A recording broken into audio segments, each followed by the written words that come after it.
नमस्कार, मी विलास आव्हाड. आपण पाहता A9 एक्सप्रेस. मित्रांनो, बेताल आणि बेलगाम वक्तव्य काही लोकांना देण्याची सवय असते.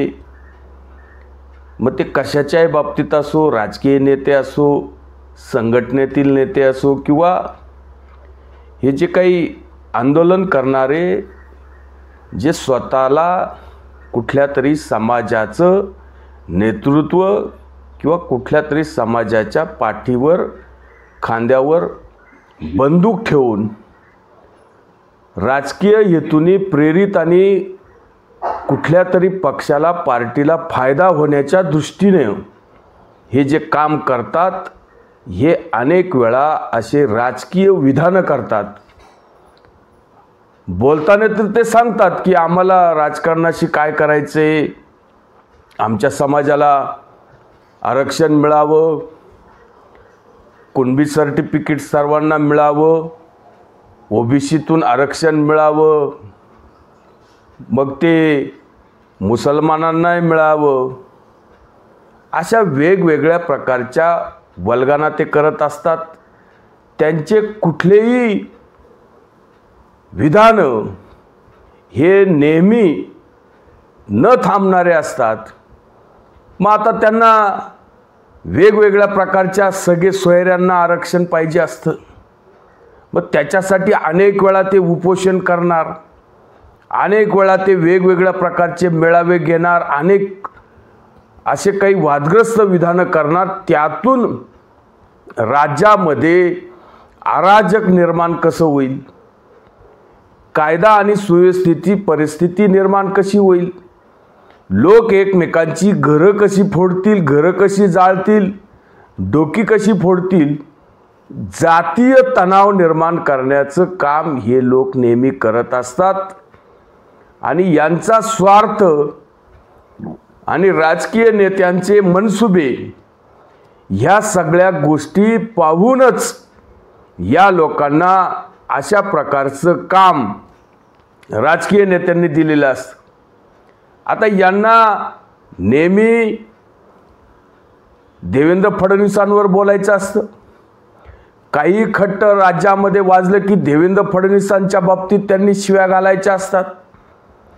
उठसूट धंदा देवेंद्र फडणवीस दुसरा कुठलाही माणसाचा विषय ते घेत नाही. मग आता आपण पाहिलं असेल की हे आंदोलन झालं, आरक्षण झालं, महाराष्ट्रामध्ये मुख्यमंत्री एकनाथ शिंदेंनी म्हटल्याप्रमाणे ओबीसींना किंवा कुठल्याही जाती जमातीच्या आरक्षणाला धक्का न लावता 10% आरक्षण मराठा समाजाला वेगळं असं देण्यात आलं. त्याच्यासाठी विशेष अधिवेशन बोलावलं, सर्वपक्षीय मिटिंगा झाल्या आणि त्यातून साधक बाधक अशी चर्चा करून विशेष अधिवेशनामध्ये 10% जे काही आरक्षण आहे त्याच्यासाठी सर्वानुमते हा विधानसभेमध्ये आणि विधान परिषदेमध्ये कायदा मंजूर झाला. त्याला कोणत्याही पक्षाने विरोध केला नाही. मग आता तुमचा विरोध देवेंद्र फडणवीसांना असण्याचं काय कारण? जर 10% वेगळं ओबीसींच्या आरक्षणाला धक्का न लावता विशेष अधिवेशन बोलून सर्वपक्षीय जे काही घटक दल आहे, मग विरोधातले असतील किंवा सत्ताधारी असतील, या सर्वांनी मते, त्यांच्या सर्वांनी मते हा कायदा पास केलाय. तर मग त्यावेळेस तुम्ही सत्तेत असणाऱ्या लोकांना विशेष अधिवेशनामध्ये या 10% रिझर्वेशनवर विरोध करण्यास काय हरकत होती? मग तुम्ही फक्त राजकारण करायचं आणि ते विधानसभेत एक बोलायचं आणि बाहेर पब्लिकमध्ये एक बोलायचं, मीडियामध्ये एक बोलायचं आणि वेगवेगळ्या पत्रकारांना वेगवेगळ्या प्रकारच्या मुलाखती देताना सुद्धा वेगवेगळं बोलायचं. खरं तर तुम्ही 10% या रिझर्वेशनला विधानसभेमध्ये त्यावेळेस ज्यावेळेस अधिवेशन बोलवलं त्यावेळेस तुम्ही विरोध करू शकत होते. तुम्हाला जर मराठा समाजाला ओबीसी मधूनच आरक्षण द्यायचं तर तुम्ही या 10% रिझर्वेशनला समर्थन देण्याचं काही कारण नव्हतं. मग तुम्ही स्पष्टपणे सांगू शकत होते की मुख्यमंत्री एकनाथ शिंदे किंवा देवेंद्र फडणवीस, अजित पवार यांनी ओबीसी मधूनच मराठा समाजाला आरक्षण द्यावं, हे वेगळं आरक्षण देण्यासाठी आमचा विरोध आहे. ही गोष्ट खरं तर विशेष अधिवेशनामध्ये विरोधी पक्षाचे नेते, मग शरद पवार असतील, उद्धव ठाकरे असतील किंवा काँग्रेसचे बाळासाहेब थोरात असतील किंवा नाना पाटोले असतील, पण यांना ओबीसींना दुखवायचं नाही, मराठ्यांना खुश करायचं, कारण मराठ्यांची लढाई आम्ही लढतोय असं दाखवायचं. कारण लोकसभेच्या निवडणुकीमध्ये यांनी वेगवेगळ्या प्रकारचं खोटं बोलून समाजाला डायव्हर्ट केलं. खरं तर मराठा समाज हा अतिशय संवेदनशील आहे, अतिशय हुशार आहे आणि या लोकांच्या डोक्यामध्ये कोणीतरी असं भडकावं या अशा काही गोष्टी टाकल्यामुळं या सगळ्या गोष्टी होतात. आहे मराठा समाजाला आजवर 10-12 मुख्यमंत्री होऊन गेले. कोणी काय दिलं याचा सुद्धा पाठीमागे जाऊन कधीतरी लोकांनी विचार केला पाहिजे की अनेक लोक मुख्यमंत्री झाले, अनेक वेळा झाले, 4-4 वेळा झाले. या लोकांचे पाठीमागचे विधान काय, यांनी ओबीसीतून आरक्षण देण्याच्या बाबतीत काय गोलमाल केलं, ओबीसी मध्ये ज्या जाती टाकल्या त्याच्या अगोदर मराठा समाजाला सुद्धा ते टाकू शकत होते. यांनी यांच्या काळामध्ये मराठा समाजाला नेहमी वंचित ठेवलं. मराठा समाजाचं नाव उलट ओबीसी मधून वगळण्यात आलं आणि कायम मराठा समाज हा आपल्या पायाशी आला पाहिजे, त्यांनी लोटांगण घातलं पाहिजे. आणि यांनी मराठा समाजासाठी असं दाखवायचं, भासवायचं की मराठा समाजाचे आम्ही हितेशी आहे, आम्ही स्ट्रॉंग मराठा लीडर आहे, पण मराठा समाजासाठी काहीच करायचं नाही. कारण हे जे प्रश्न असतात हे राजकीय नेते नेहमी निर्माण करत असतात आणि यांना या अशा प्रकारचे सामाजिक असतील किंवा आरक्षणाच्या मुद्द्यावर यांना यांच्या राजकीय पोळ्या भाजायच्या असतात. असे प्रश्न जर संपले तर यांचं राजकीय दुकान बंद होईल याची भीती सुद्धा अशा लोकांना असते. मग शरद पवारांनी आरक्षणाच्या बाबतीत तुम्ही पाठीमागे जाऊन त्यांचे जुने पेपरमध्ये दाखले असतील, पुरावे असतील, या सगळ्या गोष्टी पहा की मराठा समाजाला ओबीसी मधून आरक्षण देणं अशक्य आहे, देऊ शकत नाही. अनेक वेळा सुप्रियाताई सुळेंनी सांगितले की या मराठा समाजाच्या आरक्षणापेक्षा वेगळे आणि मोठाले प्रश्न आहे, हे तेच तुम्ही लावून धरू नका. सत्तेत असताना यांना मराठा समाजाची कधी आठवण आली नाही, पण तुम्हाला ज्या ज्या वेळेस तुम्ही विरोधात बसतात, मग भारतीय जनता पार्टीचा सरकार असेल तर अन्य कोणाचं असेल, त्यावेळेस बाकी मराठा समाजाला आरक्षण लागतं आणि मग हेच मागणी करतात की मराठा समाजाला हे आरक्षण पाहिजे, ते आरक्षण पाहिजे. सत्तेत असल्यावर यांना मराठा समाजाची आठवणही येत नाही आणि मराठा समाजाच्या बाबतीत जे काही कोणी कथित, हे आता जरांगे पाटील असतील किंवा अन्य कोणी अनेक वेगवेगळ्या प्रकारचे जे काही 2017-18 मध्ये अनेक प्रकारचे मुख मोर्चे, ठोक मोर्चे निघाले, हे लोक पण शरद पवार सत्तेत असल्यावर, काँग्रेस सत्तेत असल्यावर चू सुद्धा बोलत नाही, कुठला मोर्चा सुद्धा ते काढत नाही.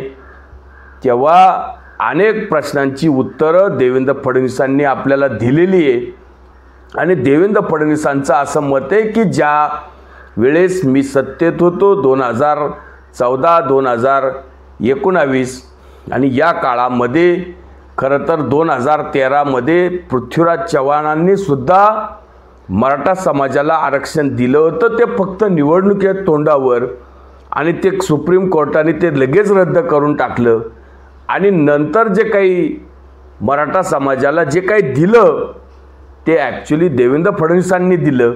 हायकोर्टात टिकवलं आणि जोपर्यंत ते सत्तेत होते तोपर्यंत ते सुप्रीम कोर्टात टिकवलं. आता ते जेव्हा 2019 मध्ये युतीला बहुमत आलं होतं आणि शरद पवारांना माहीत होतं की जर देवेंद्र फडणवीस पुढचे 5 वर्ष जर मुख्यमंत्री राहिले तर कदाचित मराठा समाजाला दिलेलं हे आरक्षण कायमस्वरूपी सुप्रीम कोर्टात टिकेल. म्हणूनच शरद पवारांनी उद्धव ठाकरेंना खुर्चीची लालच दाखवून तिथं बसवलं आणि देवेंद्र फडणवीसांना मुख्यमंत्री पदापासून वंचित ठेवलं. आणि विशेष म्हणजे शरद पवारांनी उद्धव ठाकरेंना या मराठा आरक्षणाच्या बाबतीत काहीच करू दिलं नाही. सुप्रीम कोर्टात ते नाकारलंच पाहिजे, रद्दच झालं पाहिजे अशी व्यूहरचना केली.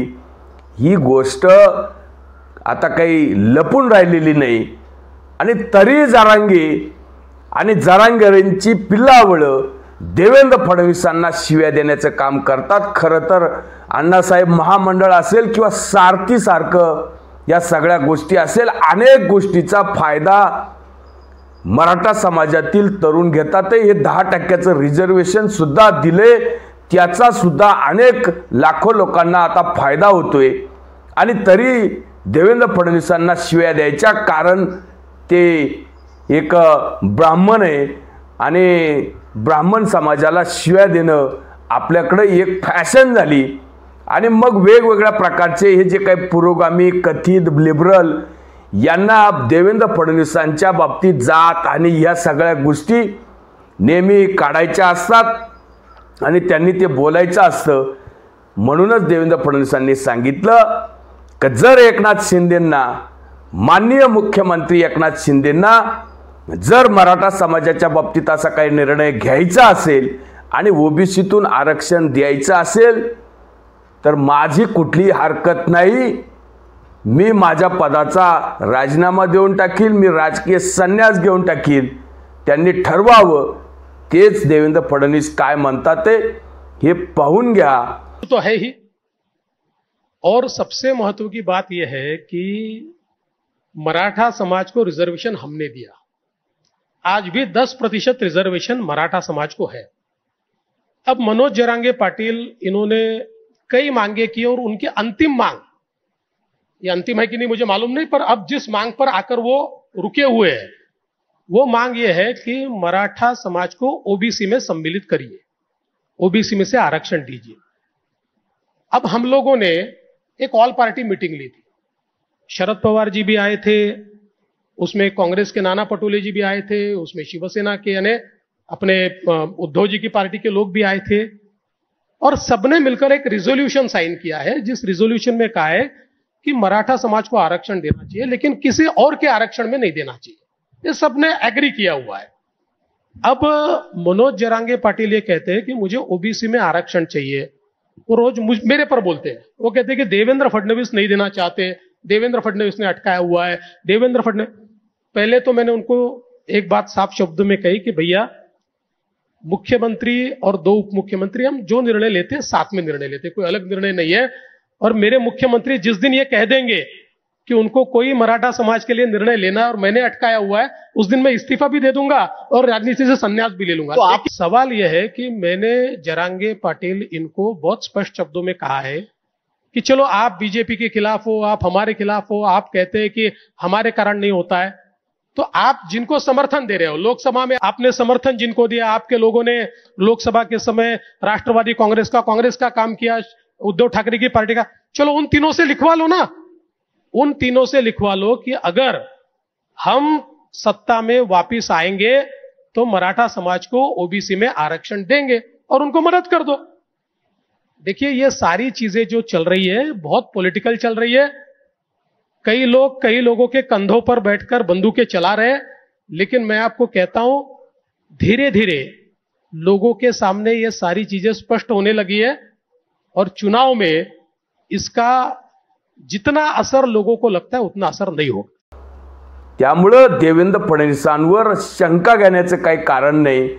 सरकार हे एकनाथ शिंदेंचं सरकार आहे, राज्याचे मुख्यमंत्री हे एकनाथ शिंदे आणि ते स्वतः मराठा आहे आणि त्यांच्याबरोबर असलेले सहयोगी उपमुख्यमंत्री अजित पवार आहे. या दोघांना जर मराठा समाजाच्या बाबतीत काही निर्णय घ्यायचे असतील तर यांना कोणी अडवले, हा प्रश्न जरांगेंनी खरं तर या सगळ्या गोष्टीत विचारला पाहिजे. निवळच बडबड करायची, वाह्यात बडबडी करायच्या. मग आता देवेंद्र फडणवीसांना शिव्या देऊन देऊन थकले, मग आता अमित शहांना शिव्या द्यायच्या आणि उंटाचे मुक्के घ्यायचे, ते पण शिडी लावून घ्यायचे विनाकारण फक्त TRP मीडियामध्ये येण्यासाठी. अमित शहांच्या बाबतीत आम्ही राजकीय हत्या करून, राजकीय दुनिया करू आणि राजकीय इन्काउंटर करू, अशा प्रकारचे बेताल वक्तव्य जरांगे करतात.